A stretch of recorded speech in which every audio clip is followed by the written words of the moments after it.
My name is Sofia, and I'm the youngest of three daughters in what used to be a pretty average family.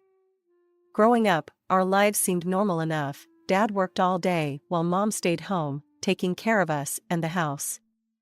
I was always closer to Dad than Mom. He'd come home tired from work, but he'd still find time to ask about my day. Mom, on the other hand, always seemed distracted, lost in her own world of housework and gossip with the neighbors. "Sofia, did you finish your homework?" Mom would ask, not really listening for my answer as she stirred a pot on the stove. "Yeah, Mom. Can I go play outside now?"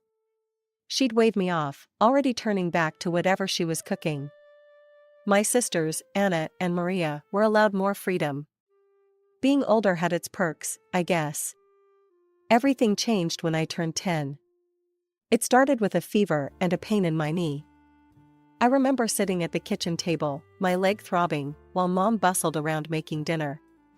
"Mom, my knee really hurts," I said, wincing as I tried to stretch my leg. She barely glanced at me. "You're fine, Sofia. Stop trying to get attention." But I wasn't fine. The fever lasted for days, and the pain in my knee got worse. Finally, after what felt like forever, Dad put his foot down. "We're taking her to the hospital," he said firmly, ignoring Mom's protests about the cost. The ride to the hospital is a blur in my memory. I remember the cool touch of the doctor's hands, the worried frown on his face as he examined me. And then, the words that changed everything. "I'm afraid your daughter has leukemia." The room spun. Mom gasped, Dad went pale, and I didn't really understand what it meant. Not then. But I knew it was bad from the way the adults were acting. "What does that mean?" I asked, my voice small and scared. The doctor knelt beside me, his eyes kind but serious. "It means you're very sick, Sofia. But we're going to do everything we can to make you better." As we left the hospital that day, I caught a glimpse of my reflection in a window. I looked small and pale, nothing like the happy, energetic girl I'd been just a week ago. I didn't know it then, but that girl was gone forever. The next few months were a blur of hospital visits, needles, and more pain than I thought possible. Chemotherapy, they called it. To me, it felt like poison running through my veins, making me sicker than the disease itself. I remember the day my hair started falling out. I was sitting on my bed, idly running my fingers through my long brown hair, when a clump came away in my hand. I stared at it, not quite believing what I was seeing. "Mom," I called out, my voice shaking. She came rushing in, took one look at the hair in my hand, and burst into tears. "Oh, Sofia," she sobbed, pulling me into a hug. It was one of the few times during my illness that she showed any real emotion towards me. As the days went by, I lost more than just my hair. My eyelashes fell out, then my eyebrows. Every time I looked in the mirror, a stranger stared back at me. I stopped going outside, too ashamed of my appearance. I was stuck at home, missing school, missing my friends, missing my life. One day, I overheard Mom talking on the phone. "It's so hard," she was saying. "Sofia's always been difficult, but this, I don't know how much more I can take." Her words stung more than any needle ever could. Was I really such a burden? The treatment seemed to be working, though. Slowly but surely, I started to feel better. The doctors were optimistic, talking about remission and recovery. For the first time in months, I dared to hope. Then, just as quickly as that hope had come, it was snatched away. The pain in my knee returned, worse than before. The fevers came back. And with them, the terrifying realization that the cancer was back too. "We need to do a bone marrow transplant," the doctor explained to my parents. I sat there, trying to understand what that meant. "It's her best chance." "Can we be donors?" Dad asked, his voice tight with worry. The doctor nodded. "We'll need to run some tests, but yes, parents are often the best match." I watched as both my parents were tested. Mom went first, then Dad. The wait for the results felt like an eternity. Finally, the doctor called us all into his office. His face was grave, and I felt my heart sink before he even spoke. "I'm afraid I have some unexpected news," he began. "Mrs. Johnson, you're not a suitable donor for Sofia." Mom nodded, looking disappointed but not surprised. But then the doctor turned to my dad, and his next words turned my world upside down. "Mr. Johnson, our tests show that you're not biologically related to Sofia." The silence that followed was deafening. I looked at my parents, confused. Dad's face had gone white, while Mom looked like she was about to be sick. Dad suddenly exploded. "It means your mother's been lying to us," he shouted, rounding on Mom. "How could you? All these years?" Mom burst into tears. "I'm sorry," she sobbed. "I'm so sorry. It was a mistake, just once." As they argued, I sat there, feeling more alone than ever. Not only was I fighting for my life, but now I discovered that the man I'd called Dad my whole life wasn't really my father at all. As the reality of the situation sank in, I felt like I was drowning. My mom's affair, my dad not being my real father, and the looming threat of my leukemia relapse, it was all too much. "Please," I begged, my voice barely above a whisper. "Mom, where's my real father? He could be a donor, right? He could save me?" Mom's tear-stained face contorted with anguish. "Sofia, I can't. It would destroy everything." "Everything's already destroyed." Dad, or should I say, the man I thought was my dad, shouted. He paced the small hospital room like a caged animal. "Tell her who her real father is." But Mom just shook her head, lips pressed tightly together. I couldn't believe it. Here I was, literally fighting for my life, and she was more concerned about keeping her secret. The days that followed were a nightmare. My health deteriorated rapidly.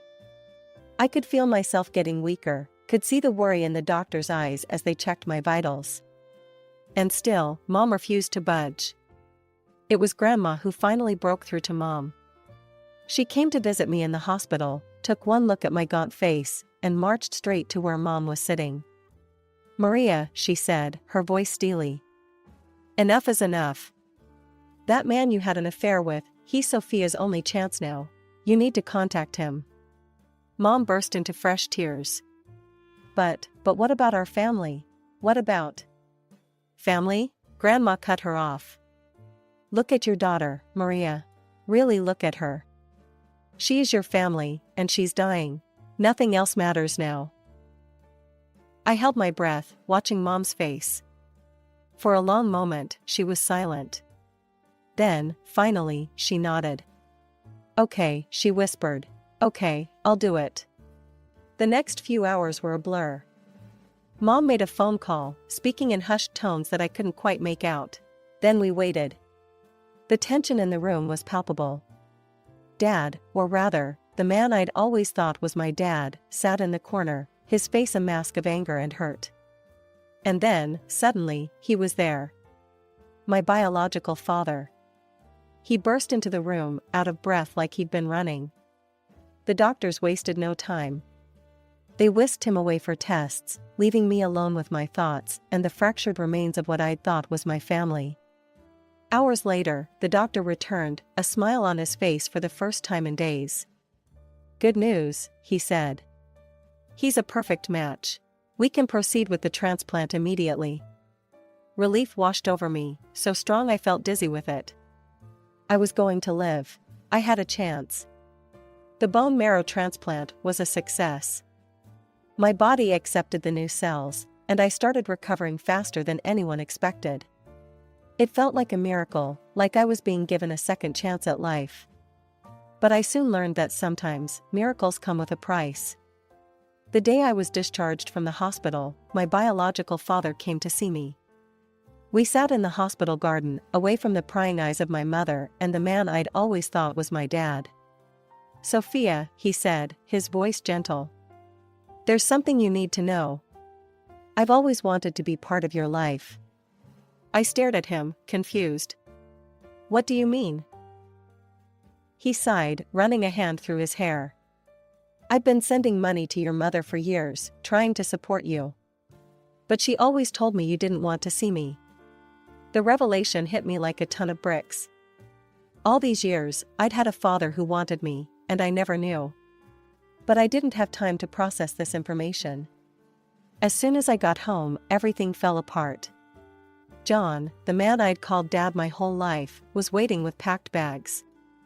"I'm leaving," he announced coldly. "I've filed for divorce." Mom started crying, begging him to reconsider, but he was unmoved. "I'd done DNA tests on Anna and Maria too," he said. "None of you are mine." It turned out John was infertile. He couldn't have children at all. John left that day, refusing to pay any more for us. Just like that, our family income was gone. Mom, who had never worked a day in her life, was suddenly faced with the reality of having to support 3 children on her own. "This is all your fault," Anna spat at me one day. "If you hadn't gotten sick, none of this would have happened." "Yeah," Maria chimed in. "Why couldn't you just die instead of ruining everything?" Their words cut deep, but not as deep as Mom's silence. She never defended me, never told them to stop. Instead, she threw herself into job hunting, coming home each day more frustrated and tired than before.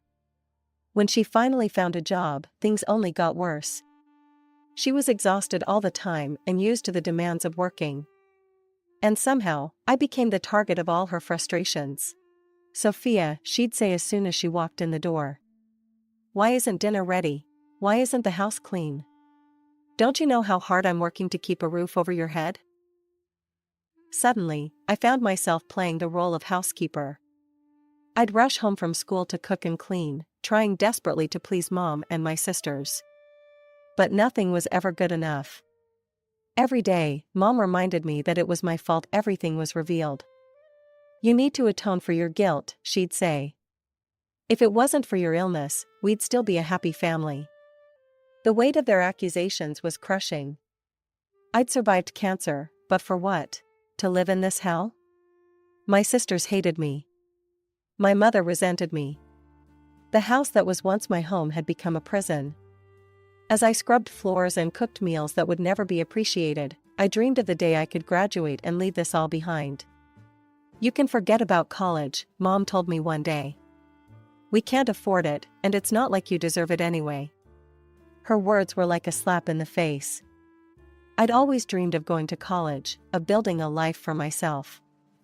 Now, it seemed like even that was being taken away from me. Just when I thought things couldn't get any worse, Mom came up with a new way to exploit the situation.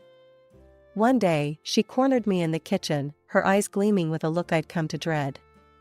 "Sofia," she said, her voice sickly sweet, "I need you to go to your biological father and ask him for more money. We're struggling, Sofia. You owe us this much." I nodded silently and made the call. To my surprise, my biological father agreed without hesitation. He doubled the monthly payments, saying he wanted to make sure I was taken care of. If only he knew the truth. The next day, Mom quit her job. I thought maybe this meant things would get better, that she'd take over some of the housework. But no, all the chores still fell to me. The only difference was that now Mom had more time to criticize my efforts. For a while, things were, well, not good, but manageable. Then the money started running out again. And once again, Mom turned to me. "Sofia, we need more money. Go ask your father again." Feeling defeated, I made the call. My biological father, bless him, transferred $5,000 without question. I thought maybe, just maybe, this would make things better at home. How wrong I was. The day after the money arrived, Mom took Anna and Maria on a shopping spree. They came home laden with bags from expensive boutiques, laughing and chatting like I'd never seen before. I waited, hoping there might be something for me too. But there was nothing. Not a single item of clothing, not even a cheap t-shirt from a discount store. I was still wearing the same worn-out clothes I'd had before my illness, now hanging off my too-thin frame. It wasn't just clothes either. Mom started buying gourmet foods and expensive cuts of meat for herself and my sisters. For me? The cheapest, most basic ingredients she could find. Trying to cook decent meals with these subpar ingredients was a nightmare. One day, I couldn't take it anymore. As Mom critiqued yet another meal I'd slaved over, I snapped. Maybe if you bought some decent ingredients, I could cook better meals. I shouted, immediately regretting my outburst as I saw Mom's face darken. How dare you, she hissed. You're lucky I didn't let you die when I had the chance. Now shut up and eat what I give you. That night, as I lay in bed listening to the sounds of my sisters trying on their new clothes, I made a silent vow. Someday, somehow, I would escape this. Because if I didn't, I was afraid of what I might become in this house of hatred and lies. As my 14th birthday approached, I couldn't help but notice how different I looked from my friends at school. They had nice clothes, new shoes, while I was still wearing the same worn-out outfits I'd had before my illness. That's when I started my secret savings plan. My biological father had started giving me a small allowance, and instead of spending it, I carefully tucked each bill into my old teddy bear, Mr. Snuggles. It wasn't much, but I dreamed of buying myself something nice for my birthday. But even that small dream was shattered. One day, I came home to find Mom sitting on my bed, Mr. Snuggles torn open beside her, my precious savings in her hand. Mom, no, I cried out. That's my money. Her face twisted with anger. Your money? Nothing in this house is yours, Sofia. You're an ungrateful little creature, you know that? You sacrificed my marriage, your sister's happiness, all to save yourself. And now you're hiding money from us? Something inside me snapped. All the pain, all the resentment I'd been holding back for months, came pouring out. I didn't ask for any of this, I shouted. I didn't ask to get sick, I didn't ask you to lie about who my father was. I'm sorry your life isn't perfect, but it's not my fault. For a moment, Mom looked shocked. Then her face hardened. Get out of my sight, she hissed. The next morning, before anyone else was awake, I packed a small bag with what few belongings I had. I took one last look around the room that had been both my sanctuary and my prison, then slipped out the front door. I made my way across town to my biological father's house. When he opened the door and saw me standing there, tears streaming down my face, he didn't hesitate. Sofia, he said gently, what happened? Through my sobs, I managed to explain everything, the neglect, the verbal abuse, the stolen money. Please, I begged, can I stay with you? I can't go back there. His face softened with compassion. Of course you can, Sofia. You're always welcome here. The next few weeks were a whirlwind. My father hired a lawyer and filed for custody. Mom, predictably, threw a massive fit. She showed up at the courthouse, screaming about how she didn't want to work, how she needed the money my father had been sending. But in the end, it didn't matter. The judge took one look at me, still too thin, wearing clothes that were practically falling apart, and awarded full custody to my father. Living with my father was like stepping into a different world. He was kind, attentive, always asking about my day and actually listening to my answers. We went for walks in the park, talked for hours about books and movies, even took a short trip to the beach. For the first time in years, I felt safe. Loved. Like I mattered. The years flew by, and before I knew it, I was graduating high school. My father, true to his word, supported me every step of the way. On graduation day, he surprised me with news that left me speechless. Sofia, he said, his eyes twinkling, I've got something for you. He handed me an envelope. Inside was a deed to an apartment, my very own place, and acceptance letters to colleges in another city. Dad, I gasped, I can't believe this. He pulled me into a hug. It's the least I can do, sweetheart. Consider it compensation for all those years we missed. As I prepared to leave for college, I decided to rent out the apartment. It would provide some extra income while I was away. I hired a reputable real estate agent to handle everything, feeling like a real adult for the first time in my life. College life was everything I'd dreamed of and more. I threw myself into my studies, made new friends, and started to heal from the traumas of my past. For once, life was good. Then, one ordinary Tuesday afternoon, my phone rang. It was my real estate agent, and he sounded worried. "Sofia, we have a problem," he said. "The tenants have been kicked out of your apartment by a woman claiming to be the owner. They described her, and, well, it sounds like it might be your mother." My blood ran cold. Mom. Of course, she would find a way to intrude on my life just when things were going well. When I arrived at my apartment, I took a deep breath before knocking. The door swung open, and there she was, Mom, looking older but with the same hard glint in her eyes I remembered so well. Well, she said, her voice dripping with sarcasm. "Look who's come home." I pushed past her into the apartment, my apartment. "What do you think you're doing?" I demanded. "You have no right to be here. This is my property." Mom's face twisted into a sneer. "I have every right. I'm your mother, aren't I? Everything you have should be mine." "Are you kidding me?" I felt my anger rising. "You spent years taking money from my biological father, money that was meant for me. You treated me like a servant, like a burden. You have no claim to anything of mine." "How dare you?" Mom's voice rose. "After everything I've done for you. I saved your life, ungrateful child. I could have let you die, but I found your real father, didn't I?" I laughed bitterly. "Found him? You hid him from me for years. You lied and cheated and made my life hell. And now you think you can just waltz in and take my apartment?" For a moment, Mom looked taken aback by my outburst. Then, her face crumpled, and she began to cry. As I watched my mother cry, her makeup smearing across her face, I felt a twinge of pity. But I'd learned the hard way not to let my guard down around her. "Sofia," she sniffled, her voice taking on a pleading tone, "you don't understand. I have nowhere to go. I've been kicked out of my apartment because I couldn't pay the rent. Your sisters, they've moved out and won't let me stay with them. Your father stopped sending money. I have nothing, Sofia. Nothing." I took a deep breath, steeling myself against the flood of emotions her words triggered. "Mom," I said firmly, "I'm sorry you're in this situation, but it's not my responsibility to fix it. You're an adult. You need to get a job and support yourself." Her tears dried up instantly, replaced by a look of indignation. "A job? At my age?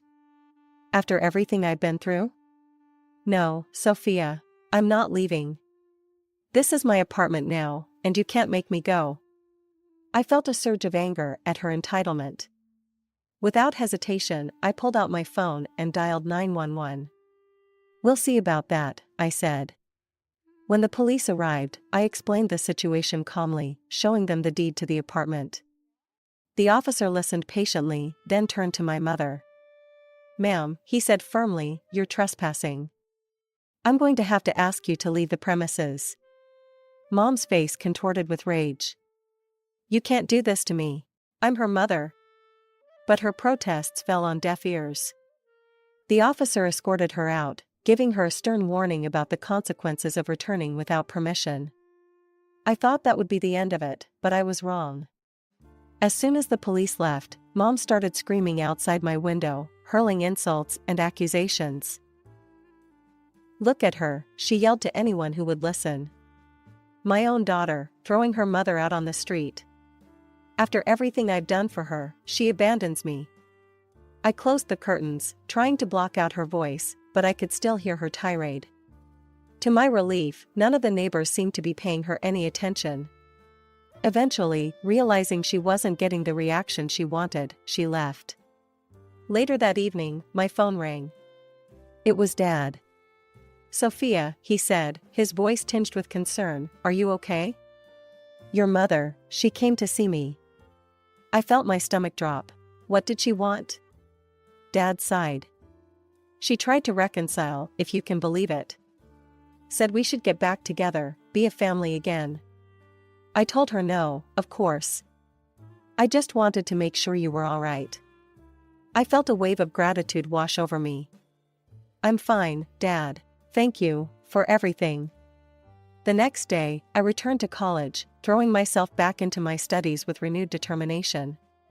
The incident with Mom had shaken me, but it also reinforced my resolve to build a life for myself, on my own terms. 4 years flew by in a blur of classes, exams, and new experiences. Before I knew it, I was graduating college, diploma in hand, and the world at my feet. I made the decision to return to my hometown, to the apartment that had caused so much drama. It felt right, somehow, to come full circle. As I unpacked my boxes and settled into my new life, I felt a sense of peace I'd never experienced before. I had a good job lined up, a place of my own, and a future full of possibilities. I made a conscious decision to cut ties with my mother and sisters. The toxicity of those relationships had no place in my new life. Instead, I focused on nurturing my relationship with my biological father, the one person who had consistently supported and loved me. As I stood on the balcony of my apartment, watching the sunset over the city I once couldn't wait to leave, I realized something profound. The hardships I'd faced, the illness, the family drama, the betrayals, they hadn't broken me. They had made me stronger, more resilient.